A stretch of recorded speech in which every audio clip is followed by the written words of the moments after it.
Trade management, today's date, 5:49 a.m. Pacific Standard Time, date 2/7/2012, with discussions in bull runs in pre-market and how pre-market diminishing volume on the ask, diminishing volume meaning less people want to sell, but then there isn't going to be that many people that really want to buy, and they walk away from the bids, and the bids would drop in dollar price. One of the discussions is that, and trade management discussions, is how you actually enter weekly overbought equities at 92 to 95% higher. How long was the time series of the duration of the time series and price have they been overbought? Because there are many of them right now in the higher beta sector. The higher beta that we have, ISRG, MasterCard here. Let's take a look at the MasterCard trade. It put in all-time highs, and it actually, MasterCard had a really good breakout, but then when we hit the intraday high yesterday, there was a trade from this high back to the support level, and that's about as much as it gave. One of the things we're going to be watching is what is a 3/4 and a 1 delta upside movement, because if the go up and you make the intraday high, which you will in price, and at that point in time, because you've hit such a resistance level on lower diminishing volume, the bid would disappear, and then they would sell back down the delta chain in our SMF platform. And what does that mean? The actual price chain, the bids would drop. And what do I mean by that? I mean, you have bids here at 388.31 by 390.99 in pre-market on MasterCard. So what do I mean by drop the bid to support? Is that bid would drop if you have the right delta line down at the bottom. That's where that left elbow, because you close at 391.33. So that's your bid, that's your ask.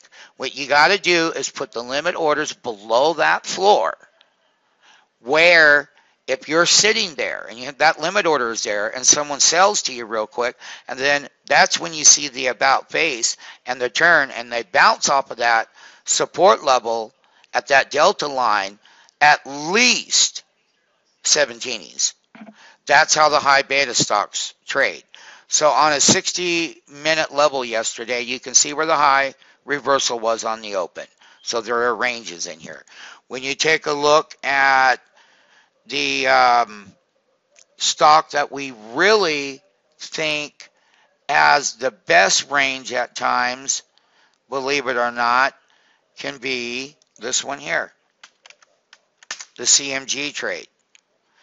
And the CMG trade has a delta when it reported earnings. Here on a 60-minute chart, you can clearly see where you got top end heavy here. Now, when you take a look at the gap, you take a look at the 60-minute consolidations, this is where prices start to peak in peak levels of overbought cycles. So every bull run does have an overbought cycle, and the thing about it is that's where we start looking for that reversal. So yesterday makes the high up here, but then let's take a look at where the pullback was. There was about $3 from the high to the low on an intraday level, but these are the channels in the 60-minute price areas, so that when you gap up here, you're rolling over. Bam. And you have the limit orders out at resistance. Okay. So this one has a very good range to it. Another one that we like lately is Goldman Sachs has a range to it. And why does it have a range to it? It's been in a topping process, been in a bull run up here. And I told people, but got up towards that 120 handle, and it had been up here for a long time. But you can see the upper price zones over here when we were shorting Goldman back at that time period. Goldman has come up and is starting to challenge some major areas, like most of them have.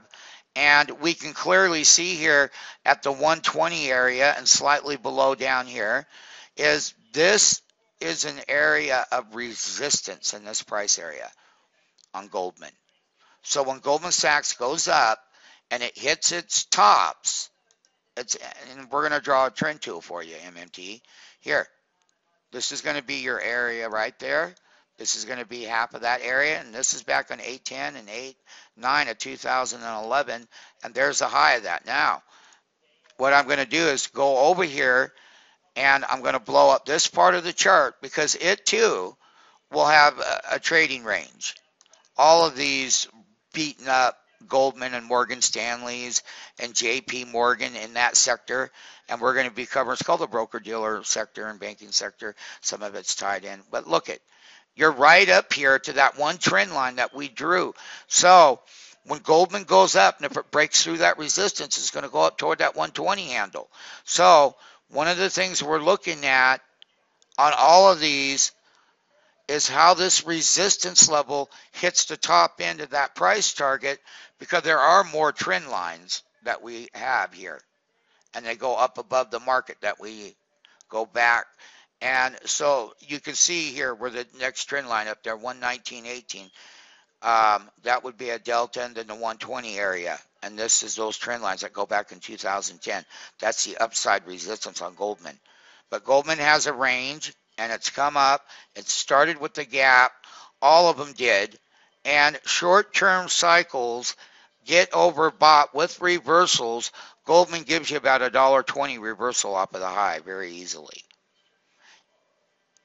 Pre-market update on stocks to watch as far as higher beta ranges go.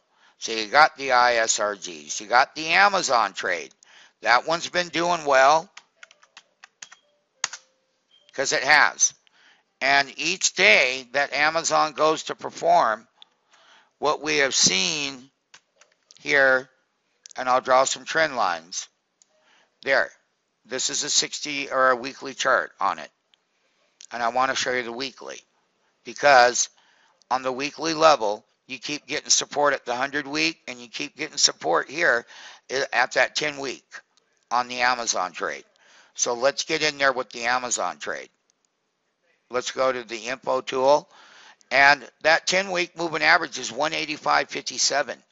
Now, that 100-week that I'm talking about right now is, let's make sure I'm getting the right readings for you. The previous week, you've got this weird movement up with it. This is a 2012. In the earnings, you came all the way down here. You undercut that 10-week, and you tested that December low here where the trend started up. So Amazon has got lower support levels at that 10-week moving average. That upper resistance level at that 20-week, that's going to be 282.01. So $282 is what I see on a 20. At the 20, yeah. So basically on the shorter movements on these things, you're going to see exactly where the old trend lines of the highs were on Amazon, and you can see on the weekly and the 60-minute. I can put the 60-minute over here. Now, yesterday it was weak, and you can see why on a 60-minute level. You got these support handles where it will bounce off support. And your support handles are going to be down here. That 180.62 also represents, but on the 60, so you're going to have support levels of where these breakouts happen. All right.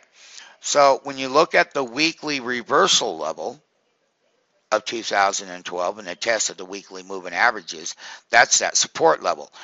Amazon will remain in a trading range on a weekly level.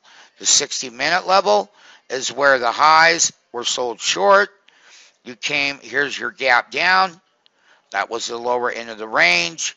These are different levels. There's your reversal levels. This will bounce off of these support levels today. So go down and take a look at where negative half delta or 3/4 or what the delta reversals are. You will bounce off of the lower trend line on a 60-minute on Amazon. Okay, that's what I have. As far as looking for the overbought opportunities, it's going to be these names. And I'll be giving limit orders out. I'll be looking at calls. I'll be looking at puts. Things that meet their requirement. They must be 92%. They can qualify at 90%, but they really got to be 92% higher on a weekly to extreme levels. We have some that are way up there. And those are the requirements and the qualifiers because their upside is limited in price. They go up, they're going to hit their prices, they're going to roll over.